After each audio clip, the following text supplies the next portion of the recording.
2 चरणों के चुनाव संपन्न हुए हैं। अनुमान यह लगाया जा रहा है कि 113 सीटों पर उत्तर प्रदेश में विधानसभा का चुनाव संपन्न हो चुका है। 113 सीटों में मैं आकलन पूछ रहा था सर्वे एजेंसी से कि क्या अनुमान है, तो उन्होंने कहा कि पिछली बार की विधानसभा चुनाव में कमोबेश जितनी सीटों पर भारतीय जनता पार्टी को विजय प्राप्त हुई थी, कमोबेश उतनी ही सीटों पर इस बार भी विजय प्राप्त होने जा रही है। 2 चरणों का चुनाव संपन्न होने से यह बात पूरी तरह से अब साफ हो गई है कि स्पष्ट बहुमत के साथ उत्तर प्रदेश में फिर से सरकार बनने जा रही है। प्रदेश सरकार ने कितना काम किया है, कितना काम नहीं किया है, मुझसे बेहतर आप जानते हैं। ज्यादा कुछ बतलाने की भी आवश्यकता नहीं है, लेकिन इतना मैं दावे के साथ कह सकता हूं, समाजवादी पार्टी ने जो यहां पर कानून और व्यवस्था के हालात बदतर कर दिए थे, हमारे यहां के मुख्यमंत्री योगी आदित्यनाथ जी ने कानून और व्यवस्था के हालात को चुस्त दुरुस्त बनाने में बहुत ही शानदार कामयाबी हासिल की है। गुंडे और बदमाशों के हौसले पस्त हो गए। गुंडे और बदमाश यह मानकर चलते हैं बाहर रहने के बजाय बेहतर यह है कि हमको जेल की चारदीवारियों के बीच ही रहना चाहिए। और इतना ही नहीं, बड़े बड़े माफिया समाजवादी पार्टी के शासनकाल में, बहुजन समाज पार्टी के शासनकाल में आलीशान महल बनवा रखे थे। उनके उन आलीशान महलों की क्या हालत हो रही है, यह आपको बतलाने की जरूरत नहीं है। यहां के मुख्यमंत्री ने मुकम्मल सभी स्थानों पर बुलडोजर की व्यवस्था करा दी है। जहां पर भी ऐसे माफियाओं की बड़ी बड़ी अट्टालिकाएं खड़े हैं, अवैध पैसे की कमाई से खड़ी की गई हैं, उनको ध्वस्त किया जा रहा है। ऐसे हालात पैदा हुए। और सबसे बड़ी विशेषता, यहां के मुख्यमंत्री ने यह फैसला किया, जिस जमीन पर बड़े बड़े भूमाफियाओं का, गुंडों बदमाशों का कब्जा है और वहां पर आलीशान मकान बनवा रखा है, उसको तो हम ध्वस्त करेंगे, उसको गिराएंगे, लेकिन जो जमीन खाली बची होगी, उस जमीन पर किसी पूंजीपति का महल नहीं बनेगा, बल्कि गरीबों के लिए वहां पर आवास बनाया जाएगा। यह यहां के मुख्यमंत्री ने फैसला किया। मेरे बहनों भाइयों, यह कोई छोटी बात नहीं है। सड़कों का निर्माण कितनी तेजी के साथ हुआ है आप सब अच्छी तरह जानते हैं, बहुत उसकी भी चर्चा करने की आवश्यकता नहीं है। मोटा मोटा मैं बतलाना चाहता हूं, 2 लेन की ब्लॉक हेडक्वार्टर्स, तहसील हेडक्वार्टर्स और ऐसे जन सामान्य को मार्ग की सुविधाएं प्रदान करने के लिए 5 वर्ष के अंदर 15,000 किलोमीटर की सड़कों का निर्माण योगी आदित्यनाथ जी ने कराया है। बहनों भाइयों, उत्तर प्रदेश के इतिहास में आज तक किसी मुख्यमंत्री ने इतनी सड़कों का निर्माण 5 साल के अंदर नहीं कराया है जितना कि उन्होंने कराया। एक्सप्रेसवे, हाईवे, यह सब तो बनी रही है। अब यहां पर इंटरनेशनल एयरपोर्ट उत्तर प्रदेश में 5 हो गए, यानी हमारा यह उत्तर प्रदेश हिंदुस्तान का यह पहला राज्य हो गया जहां पर कि इंटरनेशनल एयरपोर्ट इतनी बड़ी संख्या में। और मैं आपको एक बड़ी जानकारी देना चाहता हूं, ये जो हवाई जहाज चलती है, इन हवाई जहाजों की सर्विसिंग और मेंटेनेंस जो पहले होता था, यानी विदेश से भी आने वाली हवाई जहाज और यहां से भी जाने वाली हजारों हवाई जहाजें हैं, इनका मेंटेनेंस और सर्विस यदि कहीं होती थी तो 80-85% हवाई जहाजों की सर्विसिंग और मेंटेनेंस दुनिया के दूसरे देशों में होता था। लेकिन जेवर में जो एयरपोर्ट योगी आदित्यनाथ ने बनवाया है, बहनों भाइयों, करिश्माई काम किया है। अब भारत की और दुनिया की जो भारत में प्लेन्स आती हैं, उनमें 80% प्लेन्स का मेंटेनेंस और सर्विसिंग यदि कहीं पर होगी तो उत्तर प्रदेश की धरती पर जेवर एयरपोर्ट पर होगा। मेरे बहनों भाइयों, इतना बड़ा काम किया है। और यदि मेंटेनेंस और सर्विसेज का काम यदि यहां पर होगा,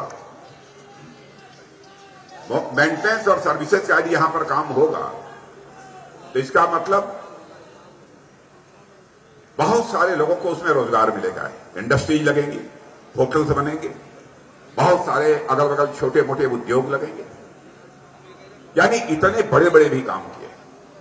लोगों को इलाज की सुविधा, चिकित्सकीय सुविधा उपलब्ध हो जाए, इसके लिए भी कई प्रभावी कदम इस सरकार ने उठाए हैं। माने उत्तर प्रदेश में एक भी जिला नहीं बचेगा जिस जिले के हेडक्वार्टर पर कम से कम एक मेडिकल कॉलेज न बन जाए। आज तक भारत के इतिहास में ऐसा कभी नहीं हुआ है जो कि हमारी उत्तर प्रदेश सरकार ने किया है। और हमारे प्रधानमंत्री मोदी जी ने करिश्माई काम किया है।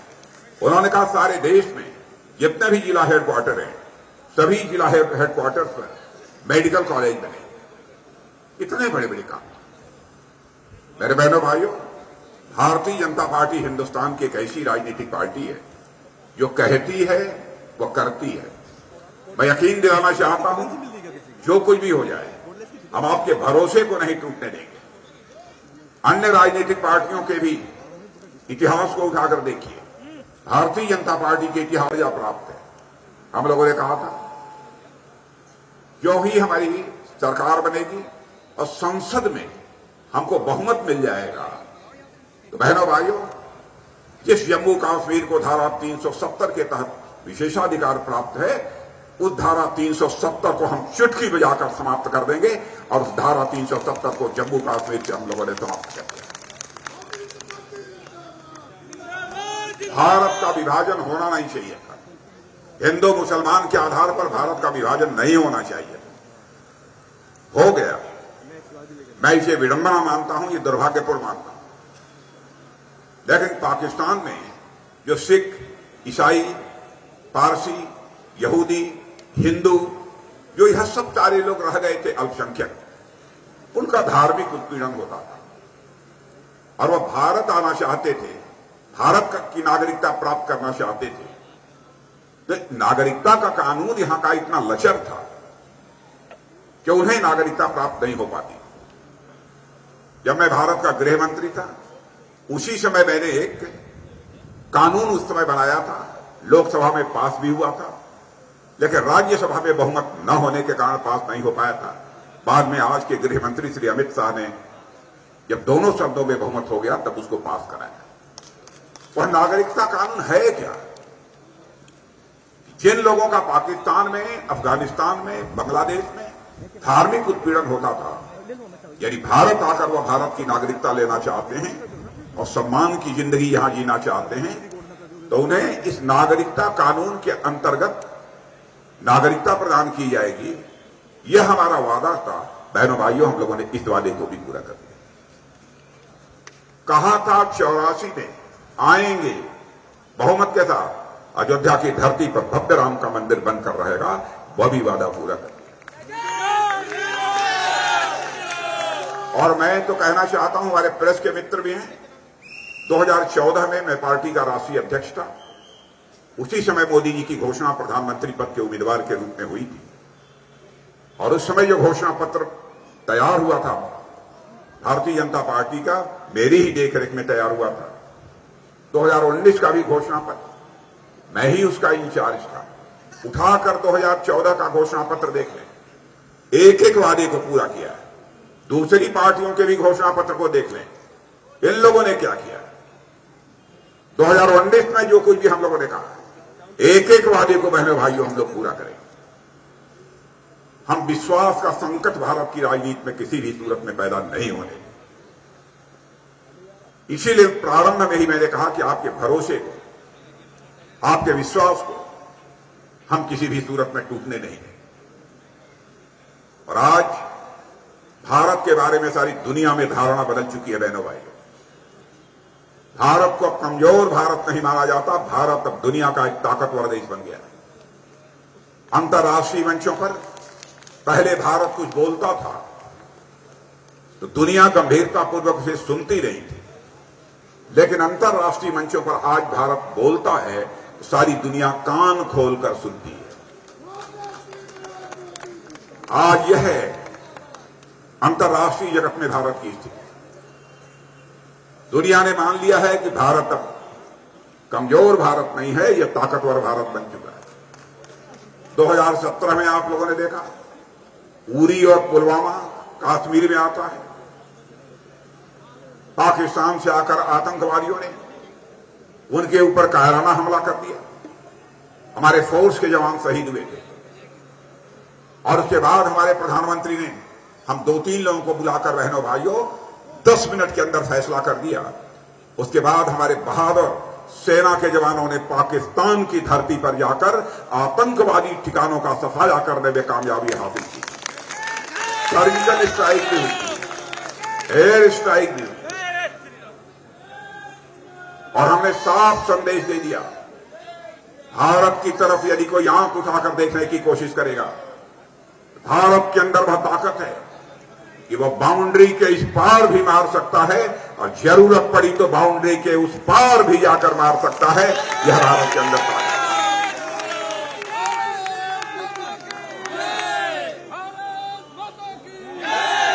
गलवान के अंदर भी हमारे बहादुर जवानों ने, जिस समय चीन और भारत के बीच संघर्ष हुआ, जो करिश्माई काम किया है बहनों भाई, उसकी जितनी भी सराहना की जाए वह कम है। ऑस्ट्रेलिया के खोजी पत्रकार ने क्लेक्सॉन नामक अखबार में लिखा है, बड़ी संख्या में चीन के सेना के जवान मारे गए। यहां पर राहुल गांधी और कुछ राजनीतिक पार्टियां अपने ही देश को बदनाम करने पर आमादा है, अपने सेना के जवानों के शौर्य, पराक्रम और साहस पर सवालिया निशान लगाने की कोशिश कर रही है। बहनों भाइयों, फैसला आपको करना है। लोकतांत्रिक व्यवस्था में इन्हें कैसे जवाब दिया जा सकता है? एक पार्टी समाजवादी पार्टी है, कहने को केवल समाजवादी है, समाजवाद इन्हें छू तक नहीं गया। बहनों भाइयों, समाजवादी वह होता है जो आम जनता के भय और भूख का समाधान कर सके, वही समाजवादी है। और मैं दावे के साथ कहता हूं, यह काम भारत की राजनीति में भी कोई कर रहा है तो हमारे प्रधानमंत्री नरेंद्र भाई मोदी कर रहे हैं। सच्चे अर्थों में तो समाजवादी हुए। कोरोना का संकट पैदा हुआ था। कोरोना के संकट पैदा होने के बाद जब बड़ी संख्या में लोग बेरोजगार हो गए, लॉकडाउन होने के कारण जब सारे काम बंद हो गए, तब उस समय उन लोगों की चिंता करने का काम कि कोई भूख से न मरने पाए, हमारे प्रधानमंत्री ने किया। और आज 80 करोड़ लोगों को भारत के अंतर्गत, मेरे बहनों भाइयों, महीनों में 2-2 बार मुफ्त राशन मुहैया कराया जा रहा है, मुफ्त राशन मुहैया कराया जा रहा है। दुनिया के किसी देश में यह देखने को नहीं मिलेगा जो कि भारत की हमारी सरकार ने किया है, हमारे प्रधानमंत्री ने किया। क्या आप यह कल्पना कर सकते हैं? आयुष्मान भारत की योजना लागू होगी, आपको अंदाज नहीं है। पता नहीं आप लोगों में कुछ लोगों के पास आयुष्मान भारत कार्ड है कि नहीं है, मैं नहीं जानता हूं। रघुनंदन भदौरिया, इस चीज को सुनिश्चित करिए कि आप विधायक बनने के बाद जितने यहां पर गरीब और मध्यम वर्गीय लोग हैं, सबके हाथों में आयुष्मान भारत का कार्ड होना चाहिए। सबके हाथों में आयुष्मान भारत का कार्ड होना चाहिए।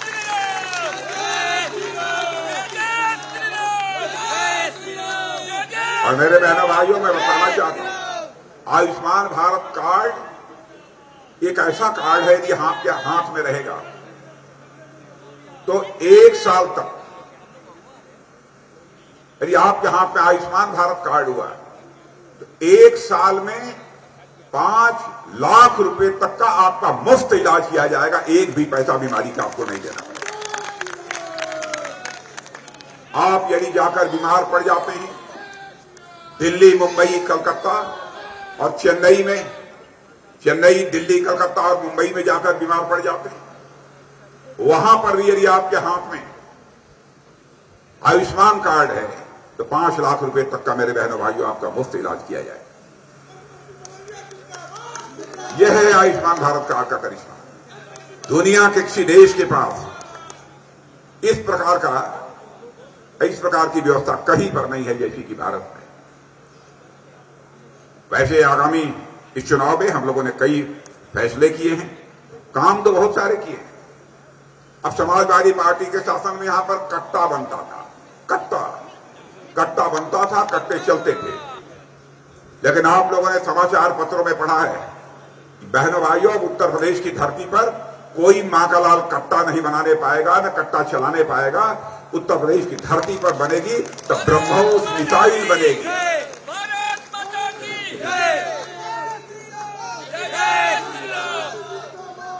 उत्तर प्रदेश की धरती पर ब्रह्मोस मिसाइल बनेगी। उसका शिलान्यास मैंने स्वयं किया है। AK-203 राइफल बनेगी और मिसाइल ब्रह्मोस, आपको जानकारी होगी, कानपुर में बैठे बैठे 400 से लेकर 800 किलोमीटर दूरी तक आप मिसाइल से मार कर सकते हैं अपने दुश्मन को। यह ताकत होती है ब्रह्मोस मिसाइल की।